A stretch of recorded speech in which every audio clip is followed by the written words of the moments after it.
E aí turma, tudo bem com vocês? Aqui é o professor Rafael Alves para mais um vídeo do nosso canal. Plano de Estudo Tutorado, volume 7, Sociologia, terceiro ano do ensino médio, semana 3, Agricultura e a Ocupação da Terra.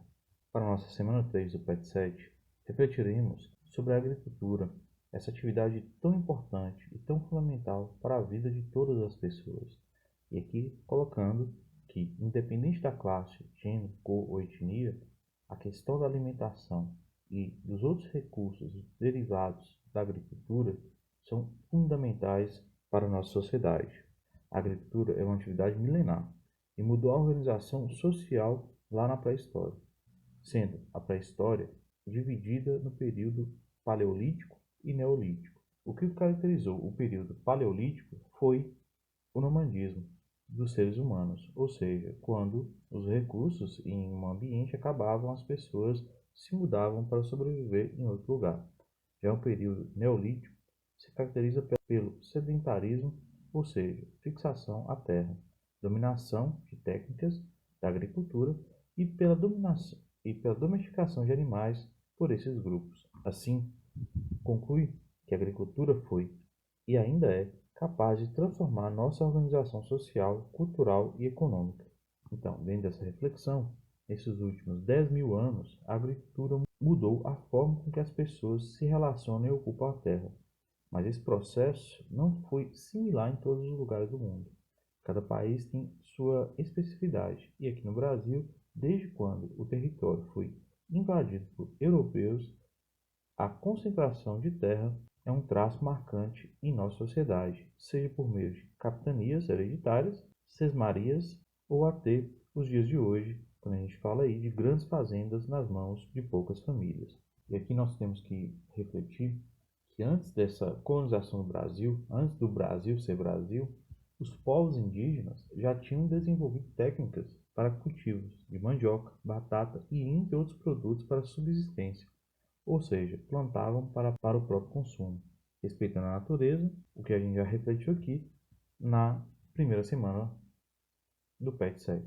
E desde essa exploração do período colonial até os dias de hoje, os cultivos em grandes escalas, monocultura, com latifúndios, como as de cana-de-açúcar, algodão, café, soja e entre outros, se tornaram a principal atividade econômica do Brasil.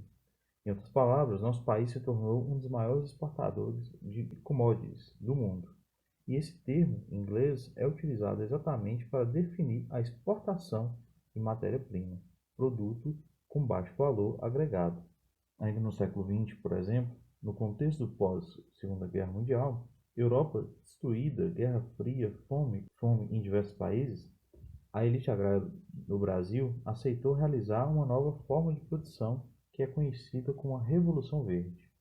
E aqui temos que compreender como se dá a relação entre países desenvolvidos e países em desenvolvimento na política internacional.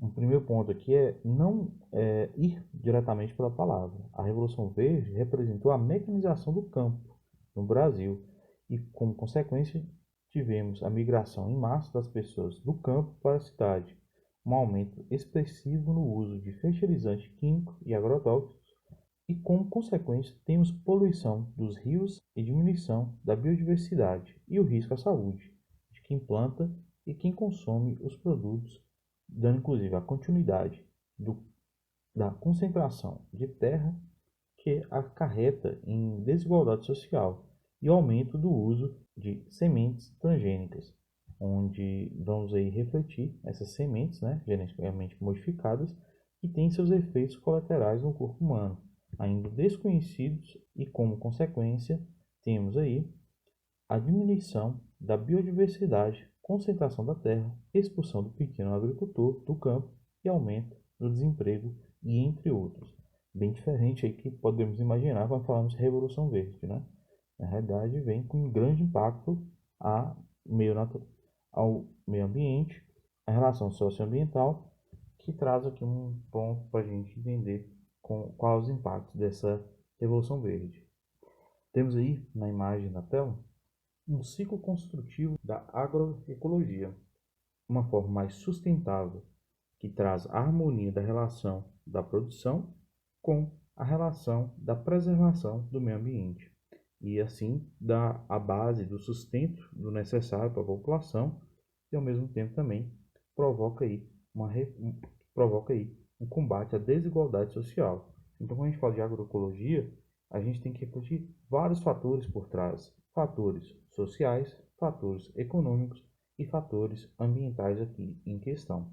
Temos aí no PET para vocês algumas reflexões de dados como a questão da ocupação da plantação, da monocultura da soja, da monocultura da cana-de-açúcar, e vamos observando aí o território brasileiro, ele tem uma má distribuição voltada ao interesse do agronegócio.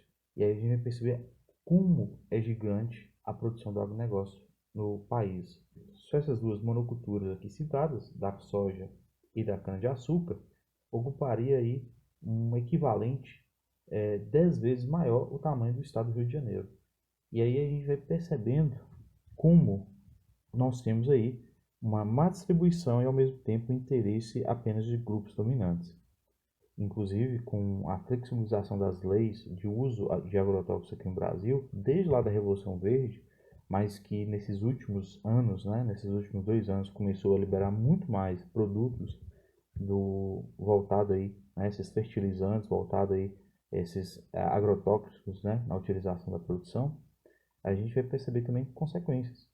Para você ter um parâmetro, podemos aqui comparar como o uso de agrotóxicos aqui no Brasil com a questão da Europa voltada a alguns produtos. Por exemplo, o feijão daqui possui uma quantidade de agrotóxicos 400 vezes maior do que o uso lá na Europa. O café tem 10 vezes mais agrotóxicos do que o uso da Europa.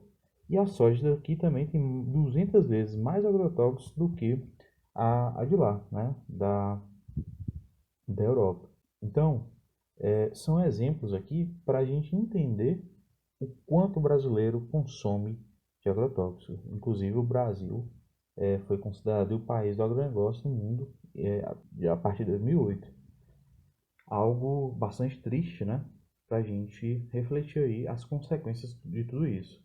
E aqui, na nossa reflexão no campo da sociologia, né, em relação à questão voltada ao agro, a gente reflete muito a ideia, né, como alternativa, o saber popular, que conceitua a base da agroecologia.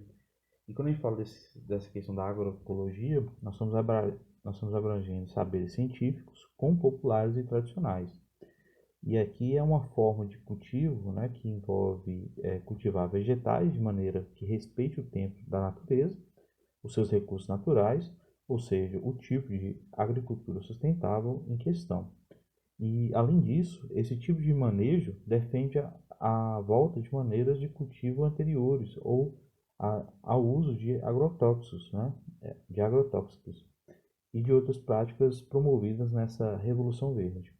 O objetivo dessa agricultura ecológica é a busca por uma agricultura ambiental sustentável, economicamente eficiente e socialmente justa. Temos inclusive várias manifestações, grupos, né, que trabalham hoje com essa reflexão, com essas alternativas, inclusive grupos que foram taxados no país, grupos que foram excluídos do país e colocados como vândalos, como grupos ligados a movimentos aí, pela reforma agrária, como por exemplo o MST e também povos e comunidades tradicionais. Temos inclusive uma grande reflexão, uma importante reflexão, como esse padrão de consumo ele envolve aí grandes impactos na nossa relação. Claro que todos nós precisamos consumir, né, recursos naturais, desde comer ou vestir e o uso da tecnologia como estamos tendo aqui agora, como temos aqui agora para essa comunicação.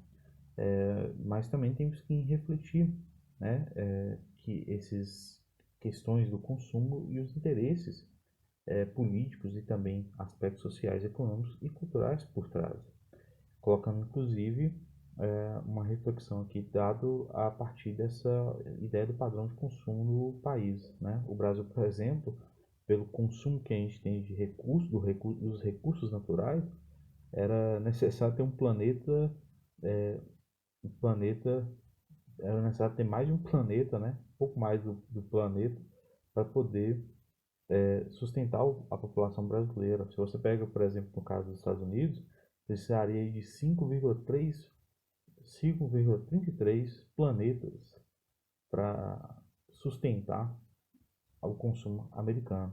É o caso também de refletir países mais pobres, né, onde tem um padrão de consumo menor, como o caso da Somália, né, que você precisaria de 0,22% aí, né, do planeta para se manter. Não chega a um planeta, né? Mas se você pensar bem, é um número ainda muito grande. Nós estamos falando de um único planeta que daria esses recursos naturais para a nossa sobrevivência e que a gente retira desses recursos de uma intensidade muito grande comparado à questão que ele pode oferecer.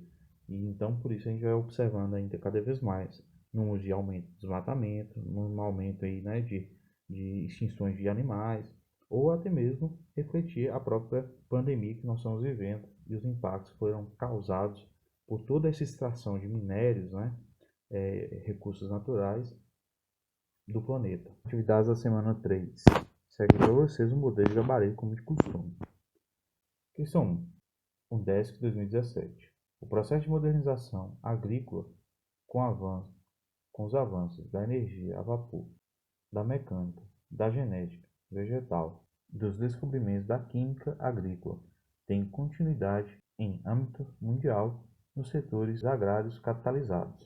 Terceira revolução agrícola, apoiada por um conjunto de incentivos de políticas agrárias nos Estados Unidos e na Europa, e daí para os países em desenvolvimento, ficou conhecida internacionalmente como. Nós chegamos aqui a refletir dentro da proposta da semana 3 sobre essa revolução, né? Nós estamos aí falando de uma revolução que ficou impactada pela mecanização da produção, que trouxe consequências desde o esvaziamento do campo, dos produtores, os pequenos produtores principalmente, a uma intensidade do agronegócio com o uso de agrotóxicos e de maquinários, que trouxe também consequências aí da questão da questão dos impactos ambientais.